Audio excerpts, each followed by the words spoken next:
we were in negotiations. Investing in real estate, they're winning, they're making money. What's up, everyone? Welcome to the Real Estate Educators Podcast, where we provide the education you can build on. I am your host, Kevin Amolsch. This podcast is unlike anything I've seen or heard in that we help real estate investors with their careers and their success, and we focus on the education behind it. So we really are enjoying interviewing people that provide value to you, the real estate investor. Today is no exception. Corwyn Melette.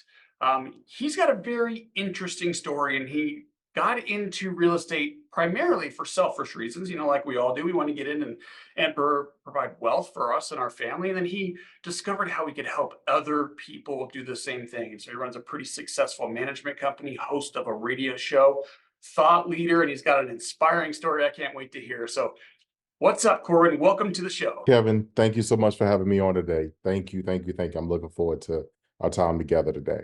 Yeah, I am too. So I know that you got into real estate like most of us, just trying to build wealth. So tell me, how did you find real estate as a wealth building tool, and how did you get involved? So, a long time ago, Kevin, I was really into, finding out how money worked, like how it made it to where it went to, because we know it's currency, so it's got to ebb and it's got to flow. And how did it end up where it went to, like whose hands it had to go through? So in doing all of that, I started reading, financial magazines, books, newspapers. I mean, I was in everything, Wall Street Journal, all that stuff, just working to get an understanding. And one thing that was very fundamental in all of that was this single principle, which is those people that had wealth had real estate.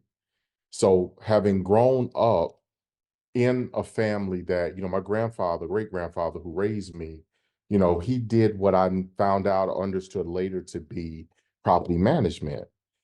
So, he collected rents, oversaw properties for not only his family, but other people's families and things of that nature. Because, my great grandfather was a character, and he was one of those people that wasn't really scared of anybody. And most people knew that if they made him mad, that he might do something, so they paid. But that's kind of where that drive came from. So, and when I finally got to that basic understanding, I knew that was a space that I wanted to be in, and I wanted to have real estate investments. Oh, that's awesome. So it's interesting you say that, because my grandmother, I think we share this in common. My grandmother owns some investment properties, a couple fourplexes, nothing crazy, but that little bit of investing, even if it's just a couple of buildings, totally changed her life and her kids, right? Now, my dad struggled a little bit, but I was able to pick up on my grandmother's success in real estate. And I didn't even know it, like you. I didn't even know I was like absorbing that.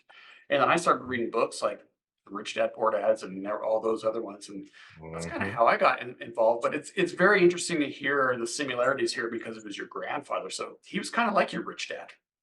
Yeah, exactly. And later in life, because that's always how this stuff works, right? So later in life, you start to realize what the lessons were that were given to you long before. What they meant, how they impacted, how they could shift, or how they have influenced, or otherwise molded you over the years. So when I looked up sometime later, I realized, I was like, wait a minute, I'm in this place, in this space, somewhat like what I grew up with, but we've just added a few layers to it and kind of stacked it up a little bit more. So you're bigger, your management company is bigger than what your grandfather was doing. Definitely. We definitely manage and oversee more properties. And then, I have a sales side of our business as well. So our business is, the combination. Sales is what I started with. This year, Kevin makes 20 years I've been doing this. I tell people I'm too stupid to leave it. And, I got into management, because it was kind of the ancillary and and really I got into management during the recession. I had clients that had bought properties, needed to relocate for work. They couldn't sell them because the market was unforgiving. And it just made sense to turn them into rentals. So that began my rental business, if you will. And then in turn, we just kept going. So now we help, we work with a lot of institutions, municipalities, nonprofits that are into affordable housing. We manage some scattered site singles. And then, in addition to that, we're working with investors, helping them to secure properties and then turning those properties into rentals. to help them, carry cash flow. Well, are you still doing this for yourself also? So this year I'm repositioning and starting, I say again, we have, a property in portfolio and we're going to be adding more. So now I am looking not only for, I look at deals and Kevin, I'm very transparent with this, but I look at a deal first for a client. If a client, just doesn't have an appetite or otherwise turns their nose at it, and then if I've done my numbers, I consider it for me and I move forward on it. So that's where we are, this year. I've got all our, financing sources, all that stuff, secondary, monies, hard monies and private equity, funds out there. So everybody's poised and ready to go. So we're looking for some projects now. Yeah, I hear all the time, man. Like, I can't find deals, and we know that we're at record low inventories across the nation. There's just a serious inventory crisis, right? I Hmm. think, what is it, 3 months of inventory, which is well below what a neutral market would be. So, Hmm. and we have high interest rates, so that's really Hmm. squeezing margins. So, what are you seeing with your clients and your own investing in this current environment? So, one of the things that I tell people not to focus on, I mean, rates change. And the market that you're working in, if people are, the market is still, relatively healthy, meaning that people are still buying and selling. Because that's what it comes down to. There's still activity. That means there's opportunity. And it's always about creating inventory, meaning that if something isn't on market, if something isn't otherwise where it needs, where if there's nothing that you see there, then at that point in time, you know what you do? You go out, knock on people's doors, you drive, quote unquote, old school, you drive for dollars. You see what I'm saying? So you Love go it. out, you knock on doors, you drive past the dilapidated property or the property is closed up, looks like it's abandoned, and you start chasing those opportunities down. Who owns it? Are they willing to sell? Hey, let me come visit with you. Let me call you. Let me mail you. Let me do whatever I can do to get in contact with you. Let me find you on social media, whatever that is, so you can get in front of them and say, hey, look, I love an opportunity, to turn this property into, the next best thing for a new home buyer, if you're willing to sell. I love this. Like, I see so many people just stuck in the MLS. They can't get their face out of there. So they're looking at the same deals everybody else is looking. But wholesale projects in the MLS, meaning it's dilapidated, as you said, there might be some opportunities. So we're talking about the Burr strategy here, it sounds like. Hmm. Yeah. So, let me back up and say I won't limit and say that that's the only thing that we're approaching or looking at. We're looking at, just traditional fix and flips as well, opportunities to go in, make reasonable improvements, depending upon the level. I have some, contractors that we partner with, and in terms depending upon the undertaking. Because one thing, I don't want to get into per se on a fix and flip is rebuilding a house. You don't want to Yeah. get that far in. That's messy. There's too many places where it can go wrong. And then the other thing is it's going to drag you out longer. And the longer that you carry it, the more likely there is to be something that upsets and otherwise, disrupts, what you're trying to do. Now, if you got a great position on it, then, even better than average position on it, then, maybe you do take that into consideration. But me personally, that's something that I don't necessarily like to do. If I can get cosmetics, roof windows, electrical things of that nature are fine, but I don't want to get heavily into the structural because you got to disclose that stuff. You got the structural issue, you got to disclose it. You get a squirrely buyer and then they're out because, oh, well, that house has structural issues. Like no house ever has structural issues, right? So, like, come on. So I don't even want to go through that because working day to day in, both sales and the other side of the business, what you see is the consumer's response. So you learn, okay, you know what? Nah, it's going to be a hard sell when they read that disclosure and find out that you had to do something structural. The house is going to be a hard sell. A roof, okay, that's easy. Windows, easy. Electrical, plumbing, all those things, those systems, all those upgrades they're okay with. But that one thing on that disclosure, did you have to do anything structural to the house? And if you ever had to fix something structural, then that's usually, pause or cause for a pause for most buyers. Yeah, I find that too, and I also find that interesting. And the reason I say that is because, like you said, a lot of foundations have issues. This one just happened to be fixed, and there's Mhm, an engineer that says it's solid. So wouldn't mhm. they be more comfortable buying something that had a foundation issue?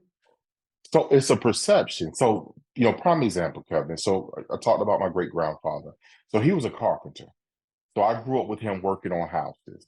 I tell people, look, you look at me now, you wouldn't think that I was scuttling under houses and crawl spaces, putting in sills and tearing out, replacing subfloors and things. Nor would you think I was up on somebody's roof, putting roofing materials down or what have you. You wouldn't think any of that. However, I grew up with it, which means that when I see something like that, okay, to me, we did that stuff all the time. So, okay, long as it's done correctly, we're fine. And, as I work with consumers, that's a conversation I have, but many of them just have this stigma. It's, this thing that because somebody has said, oh, you don't want to buy a house, blah, blah, blah, that has structural issues. Again, it's common. So you get someone who is or has been in the construction field or close to it, different game. They understand it, know what they got to do. However, you go on the other side and get someone who doesn't have that as a background or doesn't know, they're going to dig in probably 8, 9 times out of 10.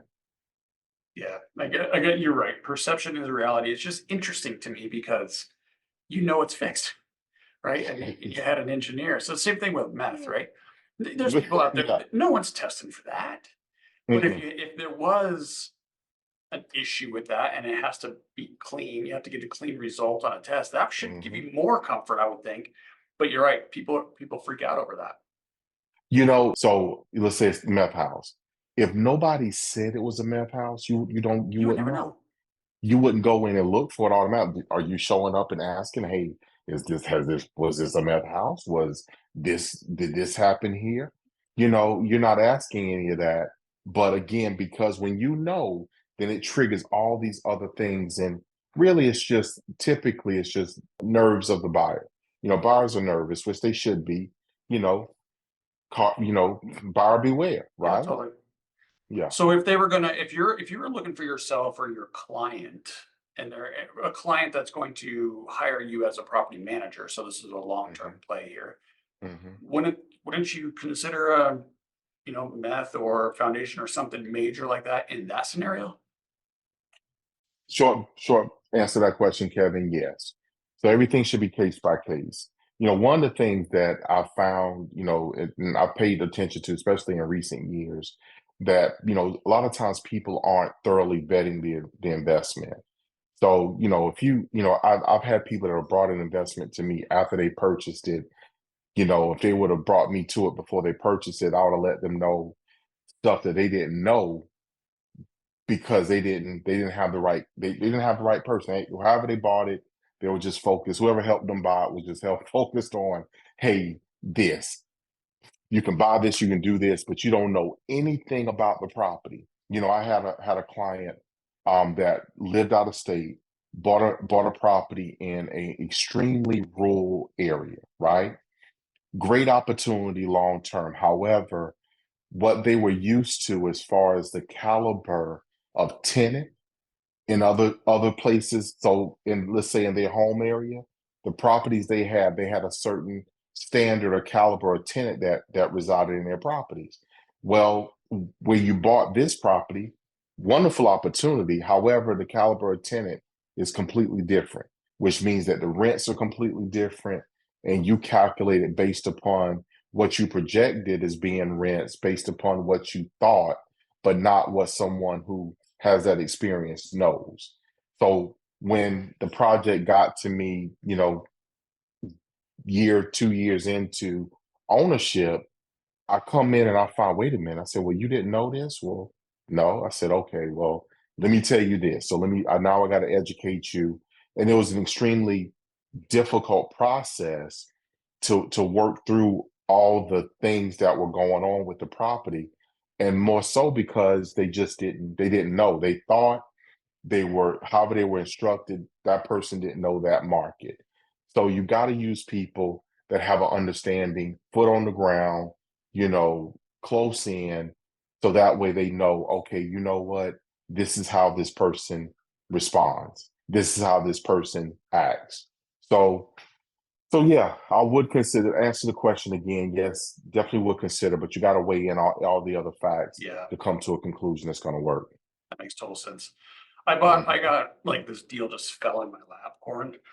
It was Hmm. two properties in Memphis, Tennessee, and I bought them both for $35,000, and they were renting for 800 a piece. And I had an owner carry piece associated with it on a 30-year amortization. So it's like unbelievable, right? But I didn't want just Hmm. two properties in the city. I thought economies of scale. So I started going to like Hmm. turnkey providers, and I bought six more. So I ended up with eight Hmm. properties in Memphis. And then I learned the lesson. This comes back to what you were just saying. The lesson is I didn't realize they charge city tax and county tax in this Hmm. particular. So I had a Hmm. whole nother tax bill that ended up being like 50 or $60 a month per property, which Hmm. didn't kill the deal. I would have bought them anyway, but it Hmm. definitely changed my projections. Had I taken Hmm. your advice that you're giving us right now and speak to somebody that's on the ground, that's local, close in is the words you Hmm. used, I wouldn't have made that mistake. So your Hmm. suggestion to a newer investor is get somebody local that you could trust to be an advisor. Yes, exactly. And the reason being is just simply because you don't know. If you're investing in multiple markets, then each market respectively has its own nuances, its own traditions, if you will, its own, level of tenants. If I'm in a city, let's say, Kevin, where are you at again? I'm in Denver. Oh gosh. So if I'm in Denver, and then I decide, okay, I'm in Denver. I'm buying properties within the city limits of Denver. And then all of a sudden I say, you know what? I'm gonna buy a property out in Waynesville, Georgia. Where's Waynesville? Well, I Out never in the heard of it. middle of the country. So my tenant and my price point that I have in Denver is not gonna match my tenant that I have in Waynesville. Now, granted, both of them may like to smoke what is legal in Denver, but at the end of the day, they're not the same people. They're two different people, right? Two different incomes, upbringing. They live completely different because one may live, I'm used to having a neat area, everything is neat. Another person may be used to having a car on blocks in the front yard, and you bought a property that you're thinking that you're going to have the caliber of tenant that you have in Denver when truly you won't. So doing some research, getting out, but also talking to the people or someone who is on the ground before you make the deal. Before you make the deal, to make sure that you're making a deal that's going to work for you. Because if not, it becomes a money pit. And I've seen that a number of times with people who didn't have the conversation or talk to someone on the ground first. I cannot tell you how many times I've said to investors over the year who brought property to me, I wish I'd have known you. You would have known me before I bought this property. You're in South Carolina, Yes. and so I assume you work with investors all over the country because you're the one that's finding them and managing them. Is that accurate? Hmm. So Yep. is this Yep. So we work with people from California, New York, Florida, and other states. Yes, sir. Go ahead. Yeah, I was just gonna ask, are you primarily focused on residential, like single family type stuff, or what's the focus? So currently, primarily, residential, small apartment communities, apartment buildings. One of the things that we're looking at now is scaling up, getting more into again small apartment communities. In the 50 to 100, unit range. One, they usually are not terribly expensive. They usually can leverage those fairly easily. And usually they'll throw off a little bit of cash flow, but not require a full staff, on site and things of that nature, which then bleed into your budget. When you get, considerably above 100 units, you gotta really have gotta have a group of people on staff all the time on site. And then now you have to have a separate budget to cover your payroll and all those other things, and that's where the expenses start to mount. So right now we're trying to find that sweet spot that's kind of in there where we don't need a tremendous amount of staff. We can use part-time, we can use contractors to manage, but don't have to have a full scale, completely different setup of operation in order to manage a site. So you would find that project, you would help the investor acquire it, and then you would take on all the management responsibility. Exactly. And just send them a check every month. All right. So let's use your example. Let's say it's a 50 unit building. Hmm. What can the Hmm. investor expect? What are the cap rates? What's the returns? What are we looking at? So, I mean, again, it just kind of comes down to Kevin, obviously locations and things of that nature. But ideally, we want to see a cap rate of, somewhere around 8%, or above is ideal. Then we start to leverage and look at, okay, well, how much cash you're putting in. Because to be very frank about it, if I can get someone to a cash on cash return that is approaching, double digits as far as a percentage, then I'm extremely happy. Now, if I'm a little bit below that, I can live with that as well. But if I'm able to get there by leveraging the cash a certain way, then that's what we do. Now, what I also do like, because there's oftentimes opportunities for, again, the burst strategy. So you can, buy, you go in and renovate. So, you make the value add improvements to it, remodeling the units and things of that nature going systematically. And those are the ones I really like. I don't want a bunch of vacant units taken on a project unless, to be blunt about it, unless we was able to acquire it at a significant discount, because that means we don't have revenue to help carry the cost to operate, um, the project going forward. And to be blunt about it, just means to me, it's not advisable. I don't advise it. I like for the rents to be able to offset the ownership, and then we systematically go through and turn units, re-rent them higher rates, and go all the way through value adding over the entire project. And then we re-leverage it and cash out and go find another one to duplicate.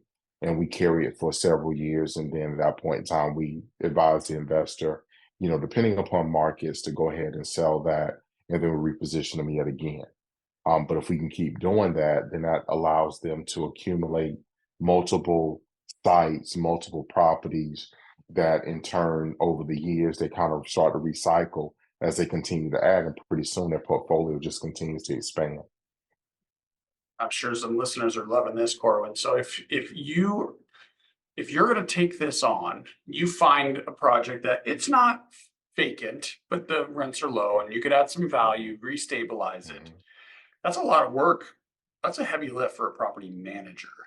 So I gotta assume the percentage of your fees are different than once it's turnkey, once it's performing, or do you participate in equity? Like how does it work if I was an investor looking at something like this? So the latter, you hit it spot on, Kevin. So it's participation in equity. We're going to bring in, our partners, our contractors, our GC, in order to quote it out. So we, as we go into it, we're going to get all the numbers. We're going to sit down and put it all together, go over the strategy with the investor.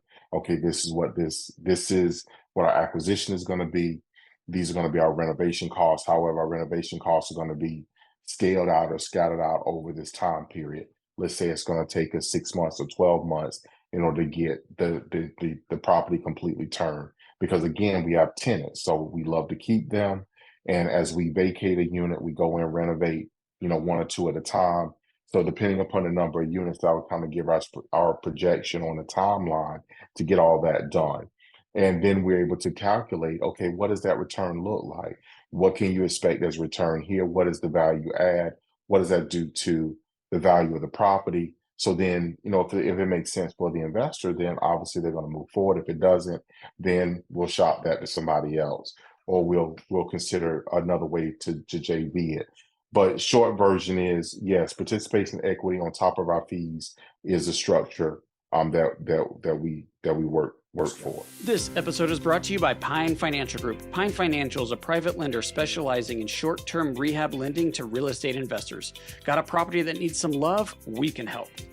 We are able to offer funding solutions because we raise private money from individual investors. With more than 15 years of experience, Pine offers passive investors an alternative that provides stability, consistency, and security to your portfolio. If you like real estate but want to avoid the ups and downs and effort, a Pine mortgage fund could be a perfect fit for you. Accredited investors will experience an 8% preferred return and profit sharing. Diversify your portfolio out of Wall Street and into Main Street with a Pine Financial Group mortgage fund. Get more information at pinefinancialgroup.com. That's pinefinancialgroup.com. So what's the split usually in an example? So you give you an example, so management fees, management fees we normally keep at about 10%, and equity will be 10 to 15% depending upon the structure of the deal. If we have, how many partners we have, what does that look like? What is the capital investment? And then again, we manage all those pieces of it. So what it allows us to do is understand from day one where we are in the process. It allows us to be able to give a report. All of our owners have access to all the accounting and all that stuff that goes on with their property, so the money in, money out. But what it also allows us to do is again to maintain that operational control. We don't make all the final decisions. We're not going to go in and okay, we planned this and this is what was agreed to in the front, and then all of a sudden now we're going back and doing something completely different. No, we're not doing that, but it allows us to have operational control so we can get the project to where it needs to be. And then we start to review periodically 6 months, 12 months, 18 months, 24 months as we move forward. It's a great, it works beautifully. It works beautifully. Yeah, I'm loving what I'm hearing. I think the 10% are probably a little high on that many units all under one roof, but the 10 to 15% equity split for helping and being on the ground, I think makes up for it. So I think that the structure probably does work well for an investor that's listening. So that's really neat and really cool how you're establishing that, especially if it's an 8% cap. You don't really see those so often, but I guess at that size, you're staying away from the big syndicators and the big institutional investors. So maybe there's a sweet spot there. And So that's fantastic. that's what we're always looking for. We're looking to be, between the mom and pop and then the larger, because most of the larger ones are looking for 150 units or so, give or take. And some of them, obviously are looking in the 500 plus, and that's not us. We're not anywhere close to that, at least not currently, but give us a little while. Yeah, I bet you get there. All right, man, let's talk about your radio show. So a lot of the listeners on here are similar to you, and they're out looking for investor clients. So they're doing a podcast, or maybe they're doing a YouTube video, they do blogs, that kind of thing, just trying to produce content to attract investor clients. So tell me about your radio show. I'm curious how you got it going, what kind of success you're looking at. So let's start there. How'd you get it going? So, it's interesting. So I got into radio. I was, asked by a local radio show host. She had a weekly show that she kind of, focused on community and, just empowering people, financially, things of that nature. So I became a guest. I would, usually was on the show at least, once, sometimes twice a month, talking about the real estate market. Later, she canceled that show, started a weekly radio show that was focused on financial literacy. She was in the accounting field, so helping people to manage their money and things of that nature. So we did a weekly show. We ran that show for probably about, I want to say probably about 9 months or so. And then one day she called me and said, "Corwin, hey, I got a job. I'm out of the area. I'm moving. I don't think I'm gonna try to keep the show remote. Do you want the slot?" I thought about it. Yes. I don't think I thought long. I think I said it immediately, actually. So I took the slot over. I reformatted the show.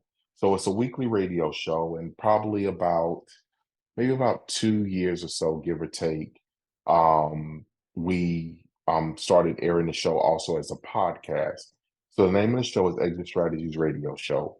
So our focus is, and I use a few plays within the name. Obviously, our company name, Exit Realty Low Country Group. Outside of that, we're on a faith, urban gospel stations where we air. So, I always think, exit. So to get out, to move. So we put action and things in what we're talking about. And then we really focus on financial literacy and real estate education. So, we've kind of been going through this series of experts, expansive series of experts, you being one that graced our show. And I thank you so much for taking the time to do that, because we want to help people and empower people through real estate. So, our mantra, is, our mission is to empower our community through financial literacy and real estate education. We're legacy building. So we encourage that. So, as we've been talking to and meeting with investors and, from different realms and with various strategies, commercial, residential, we've had the guys that come on and talk about the storage units and how they're syndicating. It's awesome. And to bump into our listeners in the streets, man, that are listening to our show and say, hey, I listened to you. Some people, man, they have it on their calendar. They sit down on Saturday morning and they're tuned in. It is so humbling to me. Yeah, that's awesome. But we do it to get the word out and let people know that, hey, you can do this. We have everybody, hey, feel free to contact the people that come on our show, our guests, see how you can connect, how you can, do what they're doing, how you can build and grow a business. We share tips, tricks. I call them nuggets. So we share these nuggets, man. I tell them, I said, look, get your pen and your paper, because we're gonna drop some jewels and some nuggets on you. Yeah. I mean, I get so excited about it, man. I love it. But yeah, that's Exit Strategy Radio Show. So we air as a podcast. The follow we air live on Saturday mornings. On Monday mornings, we release the same content on all of our channels, social media, YouTube, as well as our website. And you can get us on any syndicated podcast application. We're everywhere. I'm very humbled. So this is awesome, because it's such a larger mission than your company or yourself. Mhm. But Mhm. I have to ask, are you getting personal benefit from it? And what does that look like? Okay, fair question. Very fair question. So twofold. One, I do it for the people. I do it for my community. For those people, and it's interesting. I'm gonna say it this way, even though it might not be PC, which is for my tribe, for my village, for my people. Okay. And the benefit I get out of it is word of mouth and recognition, which helps me in my business. When I say my name to people, oh, I listen to your show. You're on the radio, aren't you? Immediate credibility. Immediate. There's no more question. There's no more this. There's no more that. When we get to that point, okay, this is what I need help with. Can you do it? And it's immediate. So, I do get some calls. Well, matter of fact, I do get a lot of calls, and my guests get a fair amount of calls and follow up from people that listen to the show as well or view the show. So, short version, Kevin, there is some benefit. I definitely would say that it has helped me, continue to grow my business over the years. Yeah, I love how you're putting that. I mean, obviously, it's about providing value, and that's why we're all here. We want some personal benefit because we have to feed our families, right? But really, it's Mhm. bigger. It's much, much bigger than that, and Mhm. that's exactly why you and I both do what we're doing. Mhm. Now, I mean, it's interesting. When I wrote my first book, people ask me, "Are you making any money? Like, how's it doing?" I get those questions sometimes. It's like it's not about that, man. It's Exactly. about giving back, one, and Mhm. it's instant credibility. So you're saying being the Mhm. thought leader, whether it's a book, whether it's a Mhm. podcast, whether it's a radio show, if you're the Mhm. thought leader, you have Mhm. instant credibility. That's what I'm hearing. Yeah, and that is exactly what it is. And but the thing is, though, it's ancillary. And what I mean by that, Kevin, is you doing something. So you writing a book, you starting a podcast, or what have you. It should not be. Simon Sinek, says this thing. Start with why. Why are you doing a particular thing? Yeah. The how, what, and all these other things that come after that. But the why.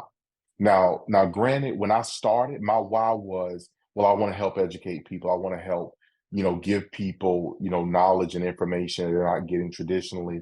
We've talked about and had subjects discussed on our show that are completely outside the realm of what most people would talk about and let a real estate practitioner going to talk about with a consumer in person, right? When I look at it, I'm like, okay, well, we're able to do that, and we're able to do it in such a manner that it's welcoming, it's inviting. The information is being shared, and there is no pushback, resistance. I'm not selling anybody. I'm not selling anybody. What I'm doing is merely just giving the information, putting it out there for the consumer to digest on their terms when they're ready.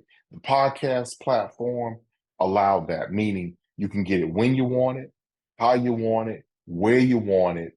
And if you don't want all of it, you can take part of it, That's right. leave the rest of it. You see what I'm saying? Yeah. So it's not like, and the same thing with radio, like you're not committed. You ain't in a meeting with me where, quote unquote, you got to sit there. It will be rude for you to get up and walk away. You can listen to the show for 5 minutes. Okay, that's not for me today. And you can turn me off or whatever. And it's okay. And come back next week again and do it again. It doesn't matter. But at the end of the day, what I saw was, one, I always, man, look here, man, Kevin, I lead with my heart, bro. I do that. I feel that. If my heart says, okay, look, you can do this for the people, you can help, or it's going to provide benefit and value to them, I do it. If it doesn't, I don't, because I know that if I continue with the first, then the benefit on the back end is always going to arrive at some point. It may not be early, it may be a little later, but it's coming. So in doing so and continue to educate people, again, that credibility, that word of mouth, people. So I'm gonna give you this one, and I've not said this out loud other than to a friend because it just kind of came out of me yesterday in a conversation. A lot of people talk about people, and those are small-minded people. But there are people that speak of others. Those are the people that you want to do business with, because those people understand they're not talking about people, they're speaking of. So I'd much rather be spoken of than talked about, meaning speak of me when you need real estate assistance or somebody who does. Don't talk about me just in general. That's a waste of your time. And I don't even want to know about it because it hinders me, because it bothers me. It's a waste of my time to even be in a conversation where somebody is talking about me. That's a waste of my time. But being spoken of, man, gets you to the higher level. Radio show, podcast, books, seminars, webinars, whatever it is that you're doing, has you spoken of, not talked about. I'm getting chills, honestly. So there's two things I want to say. I love this tremendously. First, what I'm hearing you say is when you're leading with value and a heart, then it will be reciprocated, and you can all work together and get a lot more accomplished. And I learned that back in 2008 when I was struggling like heck. It was a difficult year for me, and I was just like, I just need to close a transaction so I could get paid, right? I need to pay my mortgage, or I got to put food on the table, or whatever it is. And that was my mindset. It's very shallow. Yes. Once I was able to shift that, and it's just through reading books and practicing, once I was able to shift that to providing value first, my whole business changed, and the trajectory has been amazing. So that's the first thing I wanted to say. So I appreciate you sharing that, leading with your heart first. And then speaking of people, not about them. That's what gave me chills. And I didn't realize this until you said it, but I find myself like not wanting to hang out with people and be friends with people that do that. Whether you're talking about me or somebody else, even if I don't like the person you're talking about, I don't feel comfortable in those conversations. So I really like and appreciate what you're saying here, Corwin. Man, look here, you're welcome. Because, I spend a lot of time alone. I spend a lot of time in quiet. My great grandfather, man, I tell people this now a lot. He used to, when I was a kid, I get in the car, man, I want the music on. So I reach over and turn the radio up, man. I'm jamming in the car, I'm having a good time. And he just as easy, man, he just reached right back over real slow and he turned it back down. And we ride almost in silence, man. If I could hear anything on the radio, it was just like a little faint sound, like you got to be quiet to hear it. But that's how he rode. He would literally be in the car with no radio. And a few years ago, I noticed, man, I would do the same thing. I remember one time, man, I was on the highway for like 3, 4 hours, nothing. My phone didn't ring, or either I silenced it or whatever, so I was literally silent. And all it is just me and my thoughts.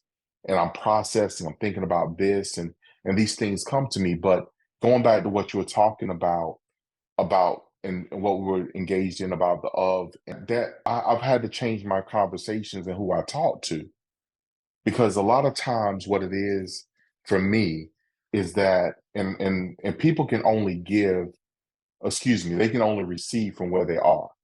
You can't, if you think about it, you can't throw, if in a football game, the quarterback cannot throw a pass to the end zone for a receiver that's behind the line of scrimmage, right? Yeah. Can't do it.